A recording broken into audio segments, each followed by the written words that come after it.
Ma fille m'a dit, la ferme, papa, personne ne s'intéresse à toi, alors j'ai pris mes clés et je ne suis jamais revenu. Je n'aurais jamais pensé que l'homme qui a bâti cette famille serait un jour réduit au silence à sa propre table. Ma fille m'a dit, la ferme, papa. Personne ne s'intéresse à toi. J'étais assis là, ma fourchette à la main, le cœur brisé, et ma dignité s'envolant. J'ai pensé à tous les sacrifices que j'avais faits. Toutes les nuits où j'avais travaillé pour qu'elle puisse avoir une vie meilleure. Cette nuit-là, j'ai pris une décision. Mais vous n'allez pas croire ce que j'ai fait ensuite. Avant cela, dites-moi d'où vous regardez et s'il vous plaît, abonnez-vous pour que mon histoire puisse toucher plus de gens comme moi. Dès le tout début de ma vie de père, tout ce que j'ai fait, c'était pour ma fille. J'ai grandi avec très peu, et je me suis juré que mon enfant ne connaîtrait jamais la faim, le froid, et le sentiment d'insignifiance que j'ai connu enfant. Quand elle est née, je me suis promis que peu importe ma fatigue, peu importe mon manque d'argent, peu importe à quel point les choses semblaient désespérées, je subviendrai à ses besoins. J'ai travaillé chaque heure que je pouvais trouver. Des journées sur des chantiers de construction, des nuits à réparer des machines cassées dans des garages sombres, des week-ends à transporter des briques pour des hommes 2 fois plus jeunes que moi, juste pour qu'il y ait du pain sur la table et des chaussures à ses pieds. Je ne me suis jamais plaint. Chaque douleur dans mon dos, chaque cale sur mes mains, chaque pied empoulé en valait la peine parce que quand je rentrais à la maison, elle était là. Ma petite fille. Je me souviens encore de ses premiers pas. La façon dont elle a trébuché à travers le salon pour tomber dans mes bras. À ce moment-là, je me sentais comme l'homme le plus riche du monde. Je n'avais rien dans mon portefeuille, mais j'avais tout ce qui comptait. Et je me suis dit, tant que je respirerai, elle ne manquera jamais de rien.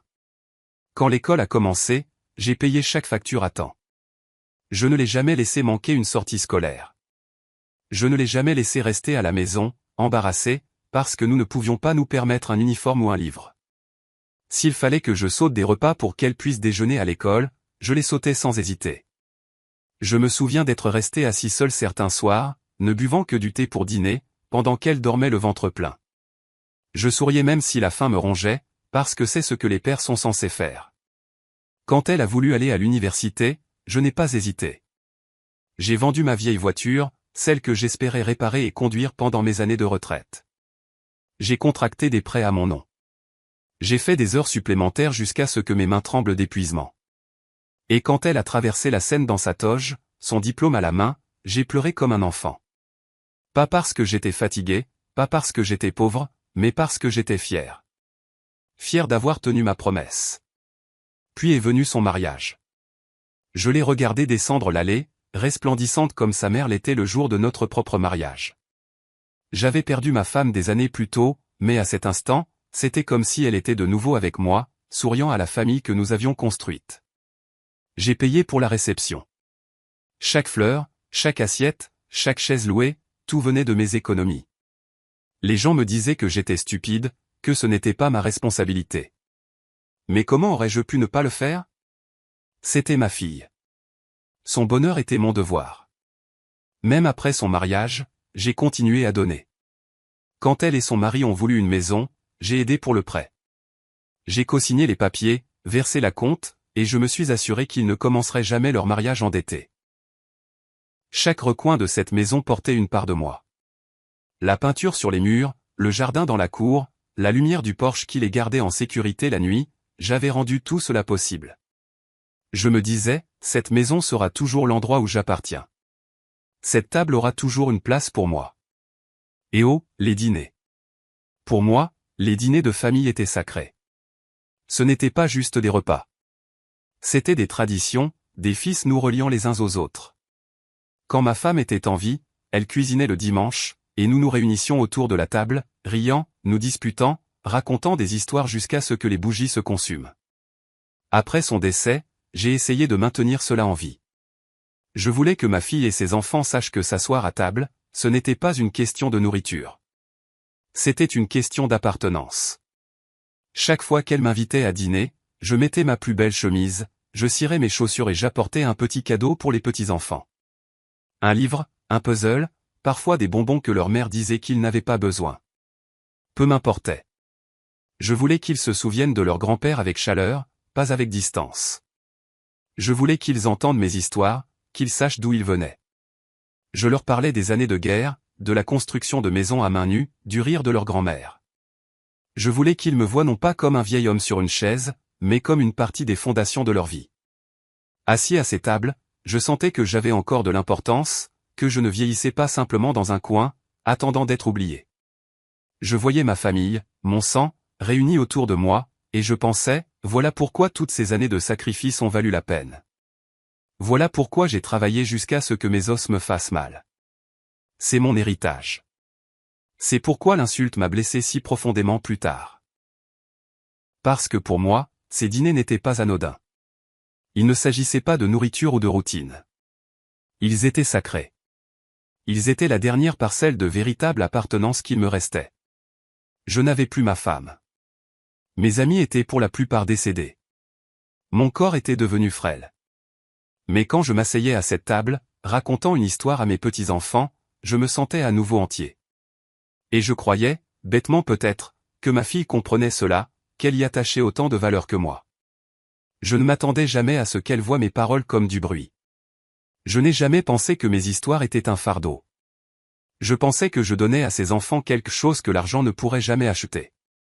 La mémoire, l'histoire, un lien avec les personnes qui les ont précédées. Je pensais qu'elle me voyait comme le patriarche, l'aîné, l'homme qui avait donné sa vie pour qu'elle puisse avoir la sienne. Mais j'avais tort. Cette nuit-là, quand elle m'a dit de me taire, j'ai réalisé la vérité. Pour elle, je n'étais plus le patriarche. Je n'étais pas l'homme qui avait bâti son avenir. Je n'étais même plus un père. J'étais juste un vieil homme qui prenait de la place à sa table. Cela ne s'est pas produit d'un seul coup. Si c'était le cas, je l'aurais peut-être remarqué plus tôt. Je me serais peut-être préparé. Mais le changement est venu lentement, par petites coupures qui ne saignaient pas beaucoup au début, mais qui, ensemble, m'ont affaibli. Ma fille, le même enfant que j'avais porté sur mes épaules, la même fille que j'avais accompagnée à l'école, la même jeune femme que j'avais accompagnée à l'hôtel le jour de son mariage, a commencé à me traiter comme si ma présence était quelque chose à endurer plutôt qu'à chérir. Au début, c'était juste son ton, un soupir par-ci, un petit roulement d'yeux quand je répétais une histoire. Je n'y ai pas prêté attention. Je me suis dit, elle est fatiguée. Elle a des enfants. Elle a un mari et des factures. Je ne devrais pas le prendre personnellement. Mais ensuite, les petits signes sont devenus plus acérés. Au dîner, quand je commençais à raconter un souvenir de sa mère, elle me coupait d'un rapide « Papa, on a déjà entendu ça ». Les mots étaient brefs, mais ils piquaient comme un coup de fouet. Le souvenir de ma femme n'était pas une histoire répétée pour moi. C'était tout ce qu'il me restait d'elle. Mais j'ai laissé passer, forçant un sourire, me disant encore « Elle est juste stressée ». Les petits-enfants, eux aussi, ont commencé à l'imiter. Les enfants remarquent tout, même les choses que vous préféreriez qu'ils ne voient pas.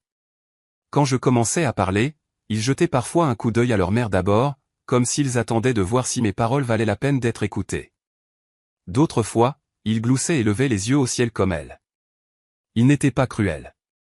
Ils apprenaient d'elle. Pourtant, chaque fois, je me sentais rapetissé sur ma chaise. Les histoires que j'avais autrefois cru être des trésors ont commencé à ressembler à du désordre dans leurs oreilles. Le schéma s'est accentué. Si je posais une question sur sa journée, sa voix devenait plus sèche. « Papa, je n'ai pas le temps pour ça. » Si je suggérais quelque chose à propos des enfants, un livre, une façon de faire les devoirs, même une habitude pour le coucher, elle répliquait sèchement. « Nous savons comment élever nos enfants. » Merci. J'étais assis là, tranquillement, hochant la tête, les lèvres serrées pour ne pas laisser la douleur intérieure déborder. Je me disais qu'elle ne le pensait pas. Je me disais qu'elle était fatiguée. Je me répétais sans cesse que les filles aiment leur père. Mais au fond de moi, je commençais à sentir une vérité que je ne voulais pas admettre. La distance entre nous n'était pas temporaire. Elle grandissait. Une fois, je me souviens, nous étions assis dans le salon après le dîner, et j'ai commencé à raconter aux petits-enfants comment leur grand-mère cousait les vêtements de leur mère à la main quand elle avait leur âge. Je pensais qu'ils aimeraient savoir à quel point leur grand-mère était forte et intelligente. À mi-chemin, ma fille s'est levée, a tapé dans ses mains et a dit « Allez les enfants. Au lit. Les histoires ennuyeuses de grand-père peuvent attendre. » Elle a ri légèrement, pensant peut-être que c'était une blague, mais j'ai vu les enfants me regarder, un sourire narquois aux lèvres, et la suivre à l'étage sans un mot de plus. Je suis resté assis seul sur le canapé, les mots que je n'avais pas encore finis suspendus lourdement dans ma gorge. Cette nuit-là, j'ai pleuré silencieusement dans ma voiture avant de rentrer chez moi. Une autre fois, j'ai apporté un album photo. Je pensais que ce serait un cadeau, quelque chose que les enfants pourraient feuilleter, voir d'où ils venaient, voir leur histoire familiale. Je l'ai posé sur la table après le dîner, excité de le partager. Ma fille y a jeté un coup d'œil, a soupiré et a dit « Papa, on n'a pas besoin de vieilles photos qui traînent.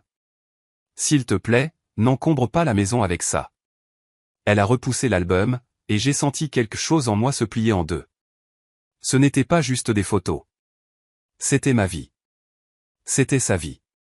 Mais pour elle, c'était du désordre. Le pire, c'est quand son mari a commencé à s'y mettre. Au début, il avait toujours été poli avec moi, même gentil. Mais avec le temps, il a suivi son exemple.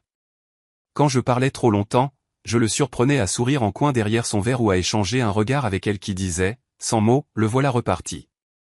Une fois, alors que j'avais du mal à me souvenir du nom d'un vieil ami, il a gloussé et marmonné, « Tu perds la boule, hein ?» Ils ont ri tous les deux. J'ai fait semblant de ne pas entendre.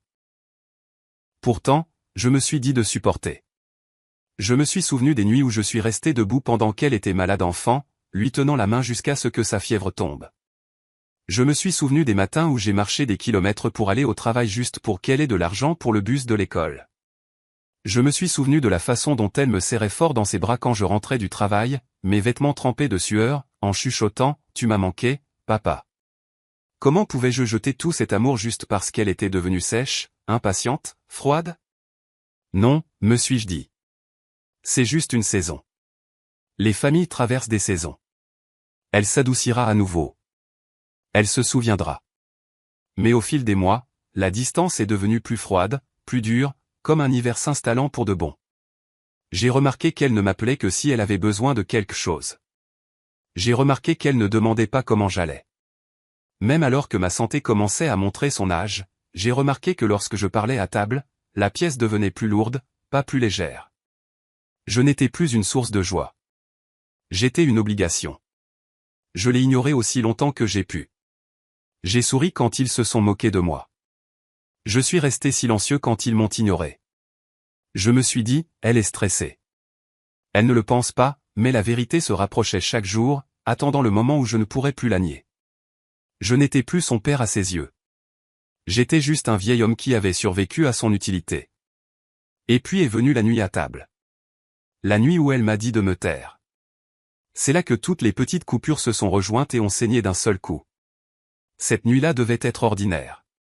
Un simple dîner de famille. Le genre de soirée qui me réchauffait le cœur.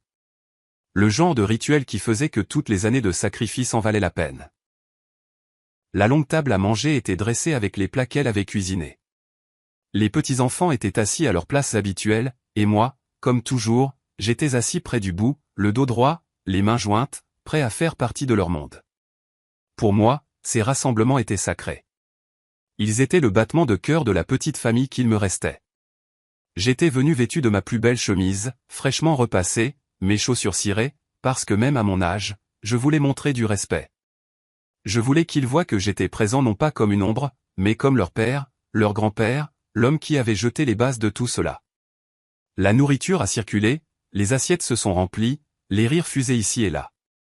Je souriais tranquillement, laissant le bavardage m'envahir, écoutant les enfants parler de leur école, de leurs jeux, de leurs amis. C'étaient les moments pour lesquels je vivais. Entendre leur voix, me sentir encore faire partie d'une famille. Quand il y a eu une accalmie dans la conversation, j'ai pensé que ce serait le moment idéal pour partager quelque chose qui me trottait dans la tête toute la journée. Ce n'était pas n'importe quelle histoire. C'était à propos de ma défunte femme, leur grand-mère. Je voulais que les enfants entendent parler d'elle, qu'ils connaissent la femme dont l'amour m'avait porté à travers les années les plus difficiles.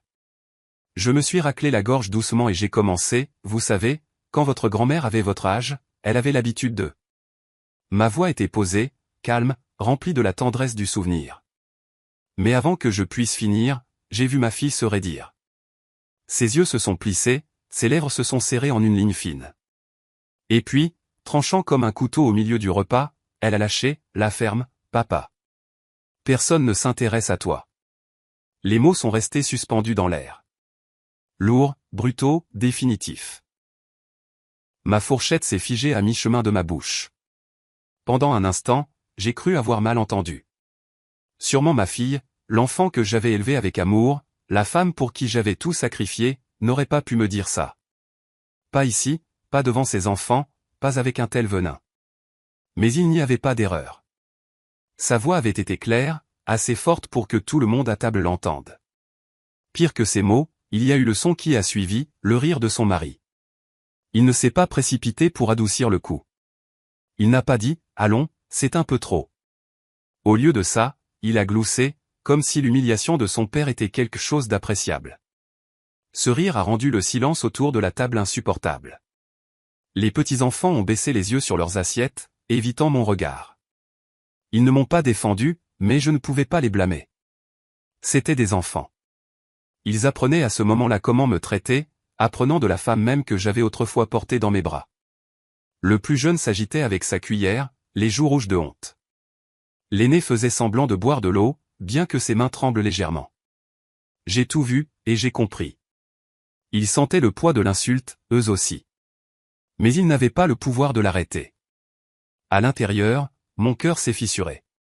Je voulais crier, exiger le respect, lui rappeler chaque nuit où j'avais travaillé dans la douleur, chaque pièce que j'avais économisée, chaque rêve que j'avais abandonné pour qu'elle puisse s'asseoir à cette table même sans souci. Mais ma voix n'a pas voulu sortir. Au lieu de cela, j'ai baissé les yeux, j'ai délicatement posé ma fourchette sur l'assiette et j'ai gardé la bouche fermée. Je lui ai laissé le dernier mot parce que j'ai réalisé alors que ce n'était pas juste un mot. C'était une vérité en laquelle elle croyait. La pièce a continué sans moi. Les conversations ont repris.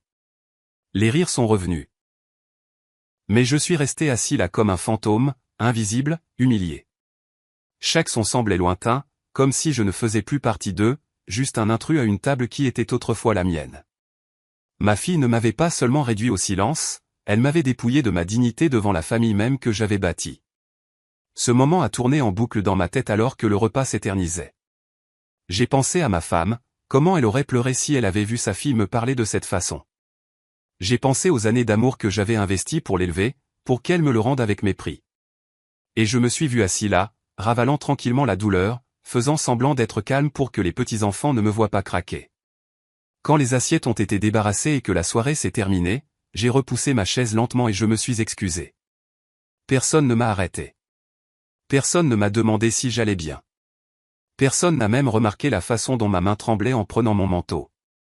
Pour eux, c'était juste un dîner de plus. Pour moi, c'était la nuit où j'ai réalisé que je n'étais plus un père à cette table. J'étais un inconvénient. Et cette prise de conscience, plus que l'insulte elle-même, est ce qui m'a vidé. C'est le moment où j'ai compris que quelque chose était mort entre nous, et que cela ne pourrait jamais être ramené à la vie. Au moment où elle a prononcé ces mots, toute la pièce a basculé. Ma fourchette était figée à mi-course, ma main tremblant légèrement, bien que j'ai essayé de le cacher. Le son de sa voix me disant de me taire n'a pas résonné qu'une seule fois. Il semblait rebondir contre les murs, se répéter dans ma tête et m'oppresser la poitrine. Je pouvais sentir la chaleur monter à mon visage, la piqûre dans mes oreilles, le poids dans ma gorge alors que je ravalais la boule qui menaçait de m'étouffer. Le pire, ce n'était même pas ces mots. C'était le silence qui a suivi. Un silence si tranchant qu'il coupait plus profondément que n'importe quelle insulte. Les petits-enfants fixaient leurs assiettes comme si leur nourriture était soudainement devenue la chose la plus fascinante au monde. Leurs petites épaules se sont raidies. Leurs yeux se sont dirigés partout sauf vers moi. Ils ne riaient pas. Ils ne souriaient pas. Ils ne respiraient même pas fort. Ils étaient gênés pour moi, mais aussi effrayés. Effrayés de ce que signifiait s'opposer à leur mère. Et c'est ce qui m'a fait encore plus mal à la poitrine, car j'avais toujours imaginé que mes petits-enfants me regarderaient avec respect, avec chaleur, avec admiration. Au lieu de cela, à ce moment-là, ils m'ont regardé avec pitié, et la pitié, ai-je réalisé, peut sembler encore plus froide que la cruauté. Le gloussement de son mari résonnait encore à mes oreilles. Ce son, si désinvolte, si imperturbable, était comme une autre gifle. Il me disait clairement que ce n'était pas un coup de colère. Ce n'était pas quelque chose qu'elle regretterait plus tard. Non, c'était un divertissement. Mon humiliation était leur amusement partagé. Pendant des années, j'avais payé pour leur confort, assuré la stabilité de leur foyer, et comblé les manques quand la vie devenait trop chère. Et pourtant, il était assis là, souriant de ma douleur, appréciant le moment où sa femme me réduisait à néant. J'ai baissé la tête et je n'ai rien dit. Mon instinct me disait de parler, de me défendre, de leur rappeler qui j'étais et ce que j'avais donné. Mais ma fierté ne me permettait pas de mendier la dignité. Si j'avais parlé alors, ma voix se serait brisée. Ma colère se serait déversée, et ils l'auraient rejetée comme le caprice d'un vieil homme. Non, j'ai choisi le silence, non pas parce que j'étais d'accord avec eux, mais parce que j'ai refusé de les laisser me voir briser. Mon visage calme était le dernier bouclier qu'il me restait. Mais à l'intérieur, je me brisais. Des souvenirs ont défilé dans mon esprit. Je me suis souvenu de l'avoir porté sur mes épaules quand ses jambes étaient trop fatiguées pour rentrer de l'école. Je me suis souvenu d'être resté debout toute la nuit pour enchaîner les services afin qu'elle puisse avoir une nouvelle robe pour le bal de l'école. Je me suis souvenu de son mariage, me tenant fièrement alors qu'elle entrait dans une vie que j'avais aidé à construire. Et me voilà, des décennies plus tard, réduit au silence à sa table comme un étranger qui aurait abusé de son hospitalité. J'ai essayé de continuer à manger, mais la nourriture est devenue cendre dans ma bouche. Chaque bouchée était lourde, sans goût, suffocante. Ma main tremblait légèrement en soulevant ma fourchette, mais je me suis forcé à mâcher lentement, silencieusement, prétendant que tout allait bien, parce que c'est ce que j'avais fait pendant des années. Prétendre. Prétendre que je ne remarquais pas les roulements d'yeux, le ton dédaigneux, les blagues chuchotées dans mon dos. Prétendre qu'elle m'aimait toujours de la même manière que je l'aimais. Prétendre que j'étais toujours le père dont elle avait besoin. Mais cette nuit-là, il n'y avait pas de faux semblant. L'insulte avait été trop vive, trop publique, trop indéniable. J'ai regardé la table une dernière fois. Mes petits-enfants, silencieux et raides, son mari souriant dans son verre. Ma fille, assise bien droite, satisfaite d'elle-même, faisant avancer la conversation comme si de rien n'était, et moi, me ratatinant à l'intérieur, mon cœur se fissurant silencieusement là où personne ne pouvait le voir. L'humiliation n'était pas seulement dans les mots. C'était dans le fait que personne ne m'a défendu. Personne n'a dit « c'est un peu trop ». Personne n'a même essayé de changer de sujet pour m'épargner. Le silence était un accord. Le silence était une approbation. Le silence m'a dit exactement où je me situais dans cette famille. Nulle part. J'ai avalé la dernière bouchée de mon assiette, j'ai posé délicatement ma fourchette et j'ai plié soigneusement ma serviette. Mon visage ne montrait rien. Pas de douleur, pas de colère, pas même de déception, juste du calme. Parce qu'à ce moment-là, j'ai réalisé quelque chose d'important. S'ils pouvaient m'humilier si facilement, c'est qu'ils avaient déjà cessé de me voir comme un membre de la famille depuis longtemps. Le repas s'est terminé et les gens se sont levés de table. Les chaises ont grincé contre le sol. La vaisselle a cliqueté en étant ramassée. La vie continuait autour de moi, mais je me sentais figé sur place. Mon corps était assis sur cette chaise, mais mon esprit était déjà parti. J'ai su alors que c'était le dernier dîner auquel j'assisterais dans cette maison. Non pas parce que je n'étais pas le bienvenu, mais parce que je ne me permettrais plus jamais d'être humilié de cette façon. Je me suis levé lentement, mes mouvements calmes, prudents, contrôlés. Je n'ai pas claqué ma chaise. Je n'ai pas élevé la voix. Je n'ai pas exigé d'excuses. J'ai simplement marché tranquillement, tenant ma fierté comme un morceau de verre fragile dans ma poitrine. Pour eux, cela a pu ressembler à de la faiblesse. Mais je savais la vérité. C'était le début de quelque chose de plus fort, le début de la fin de mon silence. Cette nuit-là, en rentrant chez moi, la route était floue à travers mes larmes. Je serrais fort le volant, les jointures blanches, essayant de me contenir. L'humiliation me brûlait la poitrine. Mais en dessous, il y avait autre chose. La résolution. Une résolution calme et stable qui me disait que ce n'était pas la fin de mon histoire. C'était le tournant. Ils pensaient m'avoir réduit au silence. Ils pensaient m'avoir réduit à néant. Mais ce qu'ils n'ont pas réalisé, c'est que leur rire, leur silence, leur cruauté m'avaient donné quelque chose que je n'avais pas eu depuis des années, la force de finalement partir. Cette nuit-là, après que les assiettes furent débarrassées et que les rires des autres se furent tus, je ne suis pas rentré directement chez moi. Au lieu de cela, je suis resté assis dans ma voiture, dans leur allée. Le froid du volant s'infiltrait dans mes mains, et le silence pesait sur moi comme une lourde couverture. Je n'ai pas démarré le moteur. Je n'ai pas allumé la radio. Je suis juste resté là, dans le noir, à regarder la faible lueur de la fenêtre de la cuisine où ma fille s'affairait à l'intérieur, rangeant avec son mari. De cette distance, il ressemblait à une famille, chaleureuse, complète, contente, et pourtant, je n'en faisais pas partie. J'étais garé à l'extérieur de ma propre lignée, comme un étranger. J'ai repensé à ces mots, encore et encore. La ferme, papa. Personne ne s'intéresse à toi. Le son se rejouait dans mon esprit comme un écho cruel que je ne pouvais pas éteindre. Pendant des années, je m'étais convaincu que les petites piques et les remarques dédaigneuses n'avaient pas d'importance. Je me disais que j'imaginais des choses, que le stress la rendait irritable, qu'au fond, elle m'aimait toujours. Mais ces quelques mots ont brisé toutes les excuses que j'avais construites. Si elle pouvait me dire ça devant ses enfants, devant son mari, devant toute sa famille, alors elle n'avait pas juste dérapé. Elle le pensait. Elle y croyait. Elle me voulait silencieux, invisible, effacé. J'étais assis là, les mains tremblantes sur le volant, et j'ai laissé les souvenirs affluer. Je me suis souvenu des nuits où j'avais sauté des repas pour qu'elle puisse manger. Je me suis souvenu des hivers où j'ai fait des doubles services dans un froid glacial pour que ses pieds restent au chaud dans des bottes neuves. Je me suis souvenu des factures d'hôpital que j'ai payées quand elle était malade. Comment je ne lui ai jamais laissé voir la peur dans mes yeux parce que je voulais qu'elle se sente en sécurité. Je me suis souvenu d'être resté debout tard pour l'aider avec ses devoirs, même quand je pouvais à peine garder les yeux ouverts. Je me suis souvenu des larmes de fierté en la regardant obtenir son diplôme. La joie dans ma poitrine en la conduisant à l'hôtel. La façon dont je me tenais plus droit, même si mon dos me faisait mal à cause des années de labeur. Tous ces sacrifices, toutes ces années, tous ces moments qui, je le pensais, avaient construit l'amour et le respect. Ils semblaient s'effondrer en une seule phrase. J'ai pensé à sa mère, ma défunte femme. Je pouvais presque entendre sa voix dans ma tête, douce mais ferme, la façon dont elle me défendait chaque fois que quelqu'un essayait de m'ignorer. Si elle avait été en vie, elle n'aurait jamais laissé notre fille me parler de cette façon. Elle aurait étouffé l'insulte avant qu'elle ne quitte ses lèvres. Elle m'a manqué à ce moment-là plus qu'elle ne m'avait manqué depuis des années. Assis seul dans le noir, j'aurais aimé pouvoir me tourner vers elle et demander « Qu'est-ce que j'ai fait de mal ? Où l'avons-nous perdu ?» Mais il n'y avait que le silence. Pendant près d'une heure, je suis resté assis là à réfléchir, non seulement à l'insulte, mais aussi à ma place dans leur vie. J'ai réalisé quelque chose cette nuit-là. Quelque chose qui coupait plus profondément que l'humiliation.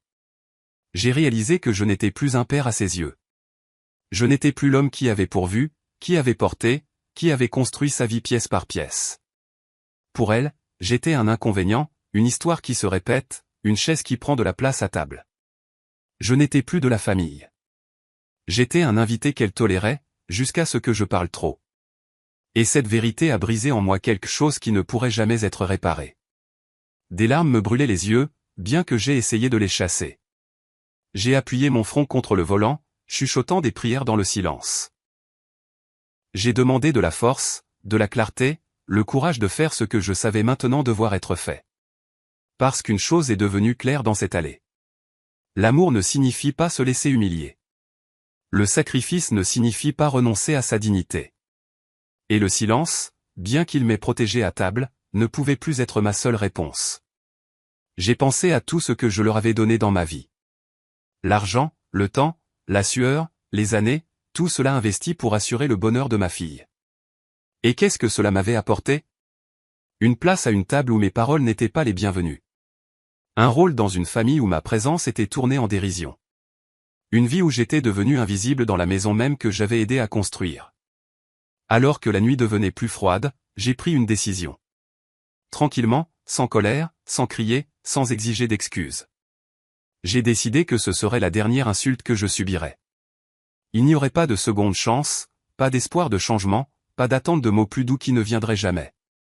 C'était la ligne à ne pas franchir, et une fois que je l'aurais franchie, il n'y aurait pas de retour en arrière.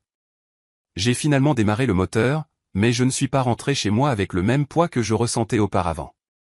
J'ai conduit avec un calme étrange, comme si mon humiliation m'avait apporté de la clarté. Mon reflet dans le rétroviseur ne ressemblait plus à un vieil homme brisé. Il ressemblait à quelqu'un qui avait enfin vu la vérité et qui était prêt à agir. Cette nuit-là, en me garant dans mon allée et en coupant le moteur, je suis resté assis un dernier instant en silence. Pas le silence de la honte, mais le silence de la résolution. Je me suis chuchoté, assez. Et j'ai su alors que la prochaine fois que je verrais ma fille, elle ne regarderait pas le même homme qu'elle pensait pouvoir réduire au silence. Quand je me suis réveillé le lendemain matin, j'entendais encore sa voix dans ma tête, vive et cruelle. La ferme, papa. Personne ne s'intéresse à toi. Mais cette fois, je ne ressentais pas seulement la piqûre. Je ressentais autre chose. Du pouvoir. Pas de la colère, pas de la vengeance, mais une conscience constante que je n'étais pas aussi impuissant qu'elle le pensait. Ma fille croyait que les années m'avaient dépouillé de mon autorité, que l'âge m'avait rendu dépendant, que je n'étais qu'un vieil homme s'accrochant à des souvenirs. Mais la vérité était écrite sur papier, cachée dans des tiroirs, signée il y a longtemps. La vérité était que beaucoup de choses qu'elle supposait être les siennes, la voiture qu'elle conduisait, le toit au-dessus de sa tête, même le fonds familial qui rendait leur dîner possible étaient encore légalement liés à mon nom. Elle s'était tellement habituée à me traiter comme si je n'avais plus rien à offrir, plus rien à dire, qu'elle avait oublié quelque chose d'important. Je n'avais jamais signé le transfert de ces choses. Je n'avais jamais rendu les clés, ni de la voiture, ni de la maison, ni de la vie que j'avais bâtie avec ma sueur et mon sang. Elle a pris mon silence pour de la faiblesse, mais le silence n'est pas la même chose que l'impuissance. Le silence peut être une arme plus tranchante que les mots si vous savez comment l'utiliser. Je me suis assis à la table de la cuisine dans ma petite maison, une pile de dossiers devant moi, actes de propriété, relevés bancaires, titres, contrats. Chaque page était une preuve des sacrifices que j'avais faits, une preuve des choses que j'avais construites, et une preuve que malgré son arrogance, son confort reposait toujours sur les fondations de mon travail. J'ai pensé à la façon dont elle m'avait regardé à table, me rejetant comme un fardeau, et j'ai presque ri, non pas de joie, mais d'incrédulité. Elle n'avait aucune idée que l'homme à qui elle avait dit de se taire tenait encore les ficelles de sa vie. La voiture qu'elle conduisait, achetée à mon nom, assurée par mon compte. La maison familiale, dont l'hypothèque était co-signée par moi, et le terrain sur lequel elle se trouvait était encore lié à ma signature. Le fonds dans lequel elle puisait quand les factures devenaient trop lourdes. Ma pension, mes économies, s'amenuisant de plus en plus parce que j'avais toujours dit oui quand elle demandait. Elle pensait que le temps avait effacé ma main dans sa vie, mais le temps n'avait rien fait de tel. Mon nom était encore écrit partout. J'ai pris mes vieilles clés de voiture, celles que j'avais glissées dans ma poche à table la veille. En les faisant tourner dans ma paume, j'ai réalisé à quel point ces clés signifiaient. Elles n'étaient pas seulement pour démarrer un moteur. Elles symbolisaient la propriété, le contrôle, l'autorité. Quand je me suis levé et que je les ai prises à table, ce n'était pas un geste anodin. C'était le rappel silencieux que je n'étais pas un invité dans sa vie. J'étais la fondation sur laquelle elle se tenait. Et la vérité, c'est que je pouvais partir à tout moment. La voiture pouvait disparaître d'un simple appel. La maison pouvait être vendue avec une signature. Le fonds pouvait être redirigé, vidé, coupé. Elle pensait m'avoir réduit au silence pour toujours à cette table. Mais elle n'avait fait que réveiller quelque chose que j'avais gardé enfoui trop longtemps. La volonté de reprendre ma dignité. J'ai repensé à l'homme que j'étais. L'homme dont ma femme était tombée amoureuse. Fort, fier, inébranlable. Quelque part en cours de route, je m'étais laissé rapetisser. J'avais laissé les mots acerbes et les regards dédaigneux de ma fille me convaincre que je n'étais rien de plus qu'un vieil homme au bout de son histoire. Mais en regardant ces papiers, ces signatures, ces clés, je me suis souvenu de la vérité. J'étais toujours le patriarche. J'étais toujours l'homme qui avait bâti cette famille. Et mon silence n'était pas de la faiblesse. C'était la force de la patience, attendant le bon moment pour agir. Je ne suis pas entré en trompe dans sa maison pour la confronter. Je n'ai pas crié ni exigé le respect. Cela aurait été du souffle gaspillé. Non, ma réponse ne viendrait pas en mots. Ma réponse viendrait dans le mouvement silencieux du pouvoir. Ma réponse viendrait dans la prise de conscience que les choses qu'elle pensait lui appartenir pouvaient être enlevées sans élever la voix, sans se battre, sans même un avertissement. En remettant les dossiers dans le tiroir de mon bureau, je me sentais calme. Mon humiliation à table avait allumé un feu en moi, mais il n'était pas sauvage ou incontrôlé. Il était stable, concentré, délibéré. Je n'avais pas besoin d'élever la voix. Je n'avais pas besoin de la supplier de me voir à nouveau comme son père. Cette partie de notre relation était déjà morte. Ce que je devais faire, c'était me réapproprier. Et je le ferais avec la même patience avec laquelle j'avais toujours vécu. Les clés cliquetaient doucement dans ma main, et je les ai remises dans ma poche. Elles étaient à moi, tout comme tout ce qu'elles supposaient être à elles. Et j'ai réalisé alors que le moment venu, je ne crierai pas. Je ne discuterai pas. Je n'expliquerai même pas. J'agirai simplement, tranquillement, fermement, finalement. Parce que parfois, la vengeance la plus aiguë n'est pas dans le bruit, mais dans le silence. Et j'étais prêt à laisser mon silence parler plus fort que son insulte ne l'avait jamais fait. Le lendemain soir, après une longue journée de silence dans ma petite maison, je savais que le moment était venu. L'humiliation de ce dîner ne s'était pas estompée. Elle s'était installée au plus profond de mes os, stable et indéniable. Je n'étais pas en colère de manière bruyante et explosive. Ma colère s'était refroidie pour devenir quelque chose de plus aiguisé, de plus net. Ce n'était plus la rage qui me guidait. C'était la clarté. Pour la première fois depuis des années, je pouvais voir ma vie sans illusion. Ma fille ne me respectait pas. Mon gendre se moquait de moi. Mes petits-enfants apprenaient à m'ignorer. Je n'étais pas de la famille à leur table. J'étais un meuble. Et j'ai décidé que je ne vivrais pas le reste de ma vie comme un meuble dans la maison de quelqu'un d'autre. Je me suis assis seul à ma table à manger, une simple table en bois avec des rayures et des taches des années passées. Et j'ai exposé mes options. Je pouvais la confronter, lui dire directement à quel point elle m'avait blessé. Mais qu'est-ce que cela apporterait? Plus de rire, plus de dédain, peut-être même une cruauté plus vive. Je pouvais lui pardonner, enterrer l'insulte comme j'en avais enterré tant d'autres. Mais le pardon sans changement n'est que capitulation. Et j'avais capitulé trop de fois déjà. Où je pouvais prendre la décision qui se formait en moi depuis que j'avais ramassé mes clés la veille. Je pouvais partir. Pas temporairement, pas comme un geste dramatique pour lui faire peur, mais entièrement, complètement, définitivement. Plus j'y pensais, plus je ressentais de paix. Partir n'était pas de la lâcheté.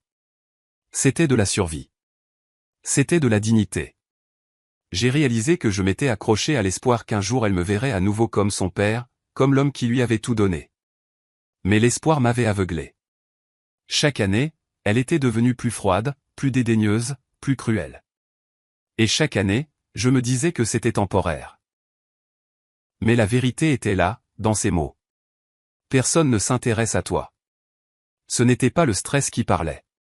Ce n'était pas une mauvaise humeur. C'était sa vérité. Et j'ai donc créé la mienne. Je me suis levé de ma chaise, je suis allé au placard et j'ai sorti une petite valise.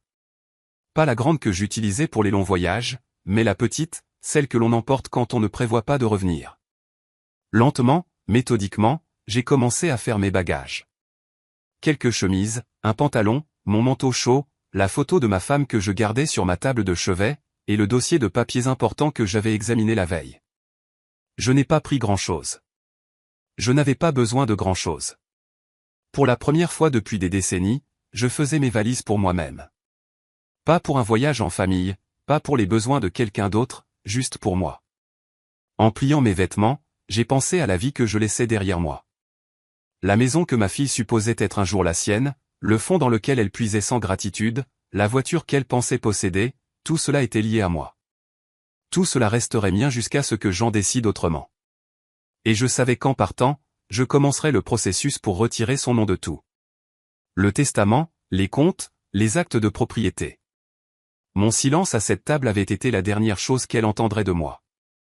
Ma décision maintenant serait plus forte que n'importe quel mot. J'ai traversé la maison une dernière fois. Les murs étaient nus, les pièces calmes. Mais cet endroit avait été le mien. Il avait été rempli de souvenirs de ma femme, d'échos de rires de jours meilleurs, d'une chaleur qui s'était lentement estompée depuis son décès. J'ai touché le cadre de la porte où j'avais autrefois mesuré la taille de ma fille avec un crayon. Chaque ligne, un enregistrement de ses années de croissance. Mes doigts s'y sont attardés, tremblant légèrement.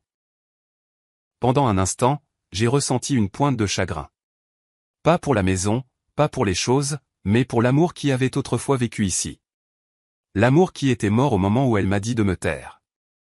Ma valise près de la porte, j'ai pris mes clés. Cette fois, je ne les considérais pas comme les siennes ou celles de quelqu'un d'autre.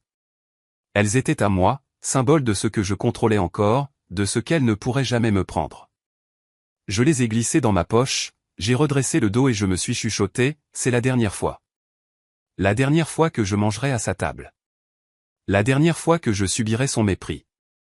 La dernière fois que je laisserai ma vie être réduite au silence. J'ai regardé la pièce une fois de plus, non pas avec tristesse, mais avec finalité. Chaque photo, chaque meuble, chaque souvenir ici avait été teinté de déception. Et je savais que porter ces choses avec moi ne ferait que m'alourdir. Je n'en avais pas besoin. Tout ce dont j'avais besoin, c'était la décision que j'avais déjà prise. Et donc, sans hésitation, j'ai éteint les lumières, j'ai verrouillé la porte derrière moi et je suis sorti dans l'air frais de la nuit. La rue était calme, le ciel au-dessus, large et infini. Pour la première fois depuis des années, j'ai ressenti un étrange sentiment de liberté. Pas la liberté de la jeunesse, mais la liberté d'un homme qui avait enfin lâché le poids qui l'écrasait. Je n'ai pas dit au revoir. Je n'ai pas laissé de mots. Je n'ai pas fait de discours. Ma fille me voulait silencieux. Et donc silencieux je serais, mais à mes conditions. Mon silence ne serait plus le silence de l'humiliation.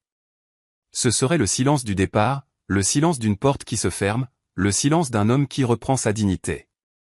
Cette nuit-là, je suis parti en voiture. Sans destination en tête. Juste loin. Loin des insultes. Loin des yeux froids. Loin de la table où je n'avais plus ma place. Ma décision était finale. Mon chemin, inébranlable. Je n'ai pas regardé en arrière. Pas une seule fois. Parce que parfois, les mots les plus forts qu'un homme puisse prononcer sont l'absence de mots. J'ai conduit toute la nuit, la route sombre s'étendant devant moi comme un chemin que j'avais attendu toute ma vie de prendre. La valise était posée sur le siège à côté de moi, la photo de ma femme dessus, son sourire constant, même dans la faible lueur du tableau de bord. Le bourdonnement du moteur était le seul son, et il me réconfortait plus que toutes les conversations vides que j'avais endurées à la table de ma fille. Pour la première fois depuis des années, je ne ressentais aucun besoin de me justifier, aucun besoin d'adoucir ma présence, aucun besoin de me réfugier dans le silence. Je partais, et je ne reviendrai pas. Au lever du soleil, j'étais à 2 villes de là. Je me suis arrêté dans un petit hôtel de bord de route, le genre avec de la peinture écaillée sur les portes et une enseigne au néon clignotant à l'extérieur. Pour n'importe qui d'autre, cela aurait pu paraître bon marché, mais pour moi, cela ressemblait à la liberté. Je me suis enregistré avec rien de plus que mon nom, j'ai payé en espèces et j'ai monté ma petite valise dans les escaliers qui craquaient. La chambre sentait légèrement la poussière, mais c'était la mienne, mon espace, mon choix. Je me suis assis sur le lit, j'ai regardé par la fenêtre la rue inconnue en contrebas, et pour la première fois depuis des décennies, j'ai ressenti une étrange sorte de paix. Ce matin-là, j'ai pris le téléphone et j'ai appelé mon avocat. Il était avec moi depuis de nombreuses années, pour la vente de propriété, l'ouverture de compte, la gestion de mon petit pécule. Sa voix était calme, posée, professionnelle. Quand je lui ai dit que je voulais faire des changements immédiats, il ne m'a pas interrogé. Il a simplement dit, dites-moi ce dont vous avez besoin. Et je lui ai tout dit. Je voulais que le nom de ma fille soit retiré de mon testament. Je voulais qu'elle soit coupée de tous les comptes, de tous les actes, de tous les actifs. Je voulais que la maison qu'elle pensait être un jour la sienne soit préparée pour la vente. Je voulais que mon silence se transforme en action. Une action qui ne pourrait pas être défaite. Il a demandé si j'étais sûr. Je n'ai pas hésité. Oui, ai-je dit. J'en suis sûr. Dans les jours qui ont suivi, les papiers ont bougé plus vite que les mots ne l'auraient jamais pu. Signature, transfert, autorisation. Mon avocat a travaillé discrètement, comme je l'avais demandé. Ma fille ne savait rien. Pendant qu'elle vivait ses journées en pensant que ces mots cruels m'avaient réduit au silence, la vérité était le contraire. Mon silence avait commencé à effacer sa place dans mon héritage. Je ne l'ai pas appelé.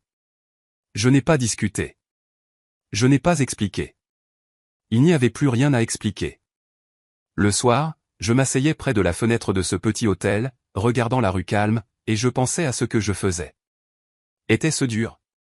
Peut-être. Mais était-ce juste? Absolument. Elle avait pris mes sacrifices pour acquis. Elle m'avait humilié devant ses enfants, devant son mari, devant moi-même. Elle m'avait dit que je n'étais rien. Et maintenant, je lui montrais, non pas avec des mots, non pas avec de la colère, mais avec le silence et les signatures, que j'étais encore tout. J'ai imaginé sa surprise quand la vérité lui parviendrait enfin. Les appels téléphoniques qu'elle passerait, la panique dans sa voix, l'incrédulité quand elle réaliserait que j'étais parti, et que le filet de sécurité sur lequel elle avait toujours compté avait disparu avec moi. Je ne l'ai pas savouré avec joie. Je n'étais pas un homme cruel, mais je savais que c'était nécessaire. Nécessaire pour lui rappeler que le respect n'est pas facultatif, que la famille n'est pas une route à sens unique, qu'un père n'est pas un serviteur à congédier. Chaque matin, je descendais au café du coin près de l'hôtel, je commandais un petit déjeuner et je m'asseyais seul avec mes pensées. Les gens là-bas ne me connaissaient pas. Pour eux, j'étais juste un autre vieil homme avec une valise, sirotant un café et mangeant des toasts. Mais pour moi, cet anonymat était un cadeau. Je n'étais pas, papa, là-bas. Je n'étais pas un fardeau. Je n'étais pas une histoire à faire taire. J'étais juste moi, et c'était suffisant. Après une semaine, la paperasse était terminée. Mon avocat l'a confirmé. Ma fille a été retirée de ma succession. Son nom a été effacé de chaque ligne où il était apparu autrefois. La maison a été mise en vente, le compte sécurisé, les actifs protégés. À chaque changement, je me sentais plus léger. Le poids de l'humiliation a été remplacé par la force de la résolution. Je n'avais pas élevé la voix. Je n'avais pas exigé d'excuses. J'avais simplement disparu. Et ce faisant, j'avais pris tout ce qu'elle pensait être à elle. Une nuit, alors que j'étais assis dans cette petite chambre d'hôtel, j'ai sorti la photo de ma femme et je l'ai posée sur la table de chevet. Je lui ai chuchoté comme si elle pouvait encore m'entendre. J'ai fait ce que tu aurais voulu. Je ne l'ai pas laissé me briser. Je n'ai pas laissé nos sacrifices être tournés en dérision. Je suis parti avec dignité. Et à ce moment-là, j'ai senti sa présence à côté de moi, constante et fière. La disparition n'était pas seulement physique. Elle était émotionnelle, spirituelle, complète. Je n'étais pas seulement parti de leur table. J'étais parti de leur avenir. Et le silence que j'ai laissé derrière moi était plus fort que n'importe quelle dispute que j'aurais pu avoir. Le silence n'a pas duré longtemps. Quelques jours après ma disparition, le téléphone a commencé à sonner. D'abord, 1 ou 2 fois par jour. Puis, à mesure que la nouvelle se répandait, les appels sont devenus incessants. Le numéro de ma fille s'affichait encore et encore sur l'écran, mais je n'ai jamais répondu. Je n'en avais pas besoin. L'avocat avait déjà exécuté mes instructions, et à présent, elle devait apprendre la vérité petit à petit. Au début, sa voix sur les messages était empreinte d'agacement. « Papa, où es-tu ? Ce n'est pas drôle. Rappelle-moi. » Puis, quelques jours plus tard, l'agacement s'est transformé en malaise. « Papa, la banque dit que mon nom n'est plus sur le compte. As-tu fait quelque chose ? Nous devons parler. » Et enfin, le désespoir. « S'il te plaît, papa, ne fais pas ça. Je ne le pensais pas comme ça. Tu ne peux pas simplement m'effacer de tout. Je suis ta fille. » Sa voix s'est brisée sur ce mot, fille. Mais l'ironie ne m'a pas échappé. Elle se souvenait que j'étais son père seulement quand elle voulait quelque chose. La maison a été le plus grand choc pour elle. Elle avait toujours supposé qu'elle serait un jour la sienne. Elle l'avait décorée comme si elle lui appartenait déjà. Elle y organisait des événements familiaux comme si elle en était la propriétaire légitime. Mais la vérité est arrivée rapidement quand les papiers sont arrivés. La propriété était mise en vente. Et sa prétention n'était plus qu'un souvenir. Elle m'a appelé, frénétique, criant au téléphone, « Tu ne peux pas vendre ma maison. » Mais elle n'a jamais été la sienne. Elle était la mienne. Et j'avais simplement décidé de reprendre ce qu'elle avait oublié de respecter. Son mari a appelé aussi, sa voix moins désespérée et plus en colère. Il m'a accusé de trahison, de cruauté, de déchirer la famille. J'ai écouté ses messages en secouant la tête. Trahison, cruauté. Il m'avait moqué, réduit au silence, humilié. Il m'avait traité comme un vieil homme qui n'avait plus rien à donner. Et pourtant, quand j'ai finalement agi, c'est moi qui étais le cruel. Ce que j'avais fait n'était pas de la cruauté. C'était de la justice. Une justice calme et mesurée. Les petits-enfants n'ont jamais appelé. Peut-être étaient-ils trop jeunes pour comprendre.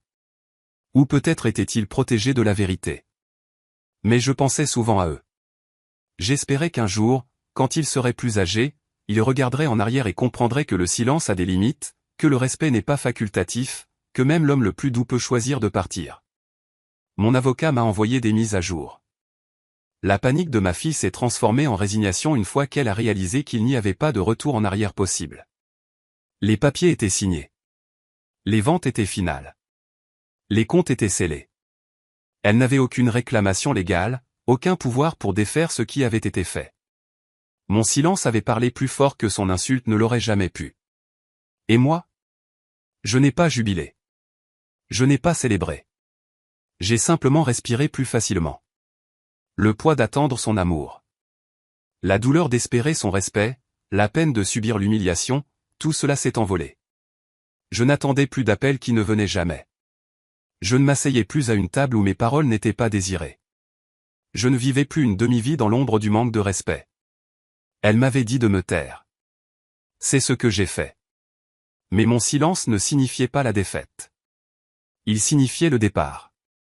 Il signifiait qu'elle n'entendrait plus jamais ma voix à sa table, ni ne verrait mon nom dans son avenir. Elle m'avait poussé hors de son monde avec ses mots, et j'avais fermé la porte derrière moi avec mes actions. Au final, les conséquences ont été simples. Elle a perdu tout ce qu'elle pensait être à elle. Et j'ai gagné la seule chose qu'elle ne pourrait jamais me donner. La paix.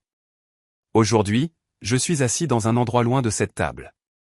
Un chalet tranquille près des montagnes, entouré de grands pins et du son des rivières qui ne cessent de couler.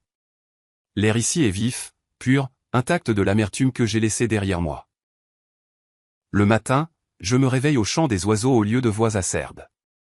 Je prépare mon café lentement, savourant la vapeur qui s'élève de la tasse, et je m'assois près de la fenêtre pendant que le soleil répand sa lumière sur les sommets.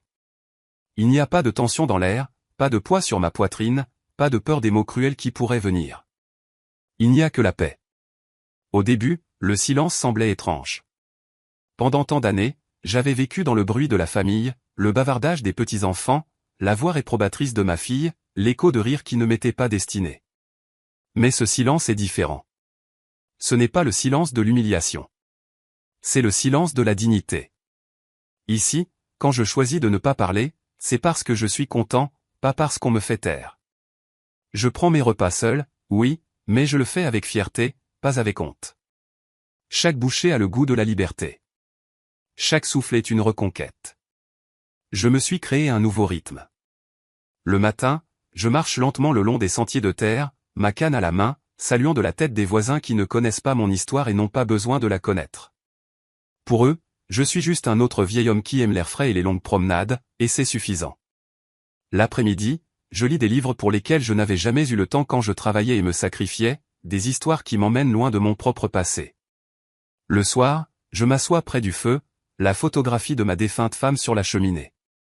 Je lui parle parfois doucement, lui racontant ce que j'ai fait, comment j'ai survécu, comment j'ai choisi la dignité plutôt que l'humiliation. Et dans ces moments, je la sens près de moi, comme si elle approuvait. L'argent de la vente de la maison me permet de vivre confortablement. Je n'ai pas besoin de grand-chose, juste assez pour vivre sans souci. Pour acheter mes médicaments, pour profiter de petits conforts. Le reste, je l'ai placé avec soin. Pas pour ma fille, pas pour l'homme qui s'est moqué de moi, mais pour des causes et des personnes qui l'apprécieront. Pour des enfants dans le besoin, pour des familles qui savent ce que signifie le respect, pour des gens qui comprennent la gratitude. Mon héritage n'ira pas à un sang qui est devenu froid. Il ira à des cœurs qui restent chaleureux. Parfois, je pense à ma fille. Je me demande si elle s'assoit parfois à cette même table et se souvient de la nuit où elle m'a dit de me taire. Je me demande si elle ressent du regret ou si elle a enterré la honte aussi profondément qu'elle a enterré son respect. Mais je me rappelle alors que cela n'a plus d'importance. Ses choix sont les siens et les miens sont les miens. Je n'attends pas ses excuses. Je ne garde pas de place pour son retour. Mon histoire avec elle s'est terminée au moment où je suis parti. Et je ne ressens aucune culpabilité pour cela, car l'amour sans respect n'est pas de l'amour. Une famille sans dignité n'est pas une famille. Et le silence, lorsqu'il vous est imposé, est une humiliation.